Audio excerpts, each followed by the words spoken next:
The freezer was getting packed. Even though we were completely distressed by the situation, we continued to deal with the survivors as if nothing was happening. But death wasn't playing games.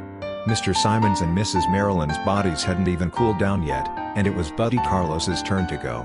A pair of boobs on the face was all it took for an apparently strong and healthy man like him to die in a second, from a horrible heart attack. I'd already warned Belle about her cleavage and how much of a potential troublemaker it was. But it was only then that I realized the extent of the problem.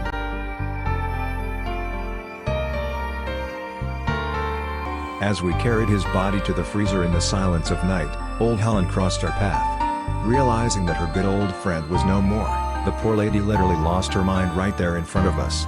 She pulled her hairs off with her bare hand before jumping out the window. Old Gloria was one of the sweetest elders in the asylum. Wherever she went, whatever she did, it was always by the side of her beloved husband Old Malo. They were inseparable in body and soul. The bond they shared was beyond beautiful, unscratched through all those years. Simply hard to explain. One of those mornings, old Gloria received a letter that made her face brighter than the sun. Discreetly, she walked away from the gathering, finding herself a calm spot to read that letter. Despite the distance, I could see among many the word son, written in the piece of paper that old Gloria read with wonderment and longing. But the joy didn't last long.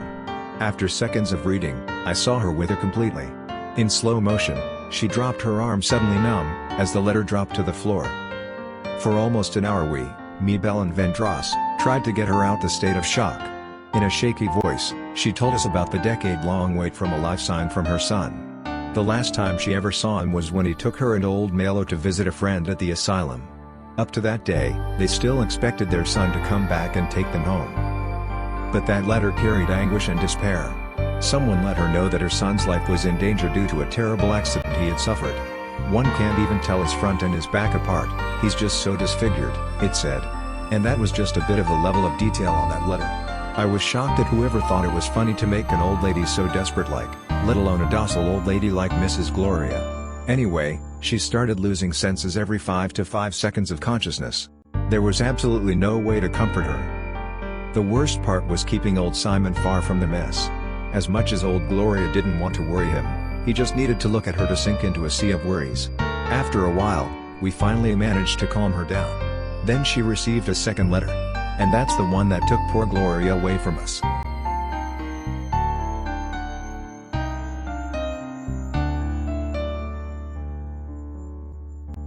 Old Malo.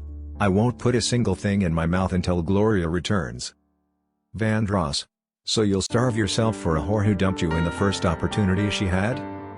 Old Malo. I've known Gloria longer than you exist, okay? She wouldn't do something like that. Vandross. Alright. I ain't the cuckold. Suit yourself. Belle. Just like you, I do believe that she'll come back. But if I were her, I'd hate to find you underweight. And then I'd definitely leave you for good. Old Malo. But you're not even close to being like her. Belle. Oh. Vandross. Why feed the old man's hollow expectations? Old Malo. What do you mean? You can't be sure of anything. Vandross. You know what, old Malo? Do you really want to know what? Me. And what could what be, Vandross? Belle. Remember that we can't know it is none of our business. Vandross. What do you think I am? A superhuman? None of this is any easier for me. Me. It's being a mad experience for everybody.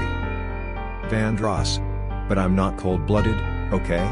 So choose, goddammit. You eat if you want to eat. You die if you want to die. It won't be the first or the last shit going on here, understand? It's what everybody else is doing. And there was it, that deafening silence spreading in light speed across the dining room.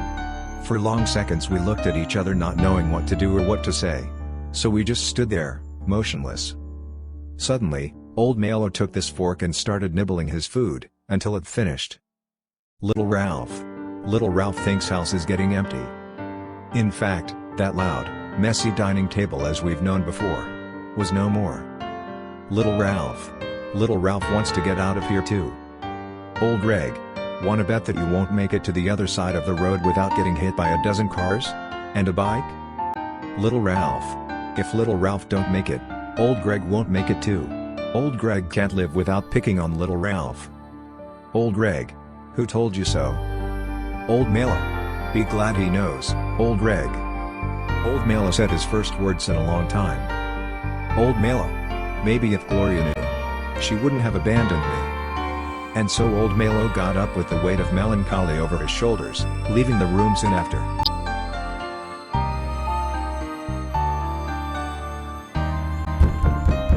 In the middle of the night I heard someone slamming the door.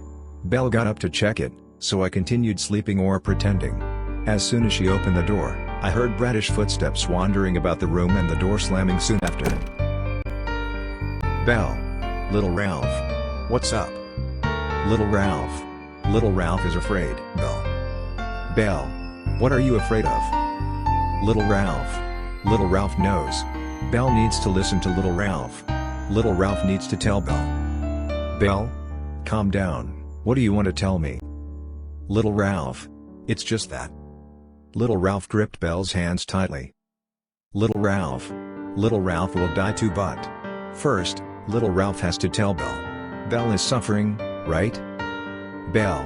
What do you mean, little Ralph will die too? The estrangement was evident in her voice.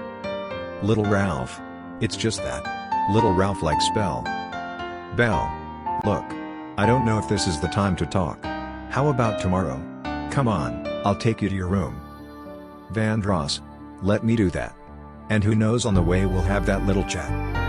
Vandross woke up from his false sleep to intervene. Little Ralph. No. Little Ralph goes with Belle. His voice showed the dissatisfaction Vandross's words caused him. Vandross. No. Go to bed, Belle. I'll do that myself. My pleasure. Little Ralph. No. Little Ralph doesn't want Vandross.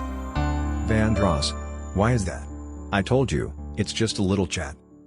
Vandross grabbed Little Ralph sharply by the arm. Little Ralph. Little Ralph won't tell nothing. Little Ralph won't tell nothing to Vandross. Belle. Let him go, Vandross. Me. Come on, Vandross.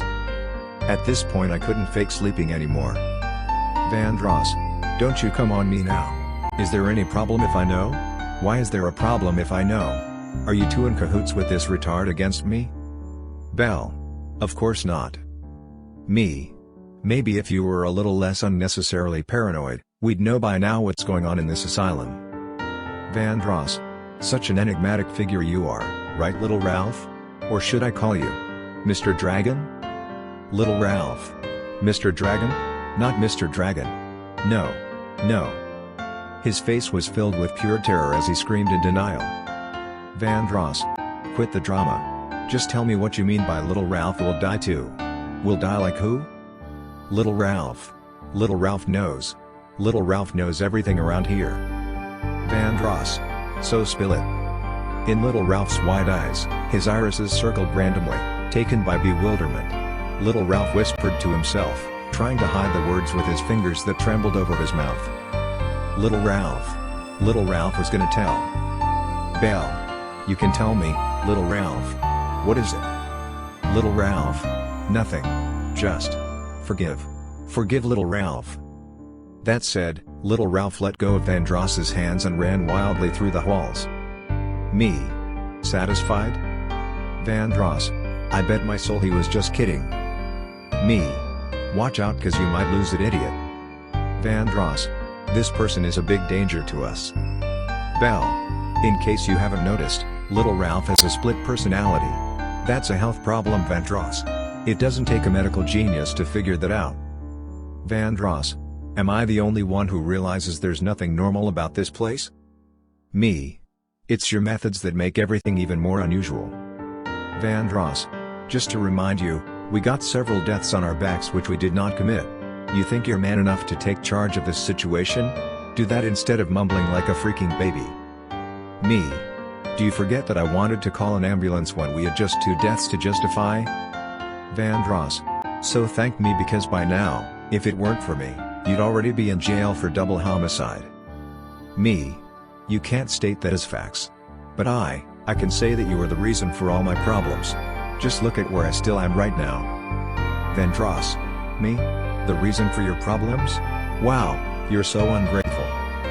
Belle. Stop it, you two. Please. She cried out in a weeping tone, clearly not taking the big guy's shouting anymore. I hurried to catch her. She seemed to lose strength. Me. Are you alright? Vandross. Do you think it's easy for me? This is not what I wanted. He took a deep breath. For the first time since I'd known him, he seemed vulnerable. My words had touched him deep in the wound. Vandross. It's a Tybell. If you think that it's still the best thing to call an ambulance, we'll call an ambulance. Me. So. What do you say? Belle. Calling an ambulance could a good idea. Involuntarily, I drew a huge smile on my face filled with relief and gratitude. Belle. 2 days ago. But it was too good to be true. Belle. We couldn't explain 2 deaths before. Vandross. Let alone 7, right Belle? And so the flames of petulance were awakened in Vandross's eyes. Vandross. Good to know somebody else here is using their brains right. Disheartened, I searched for Belle's gaze. But she was far too embarrassed to face mine. Vandross. Well. I don't know about you, but I still got a whole lot to sleep. And as if nothing had happened, Vandross fell hard onto his pillow and slept like an angel until the next morning.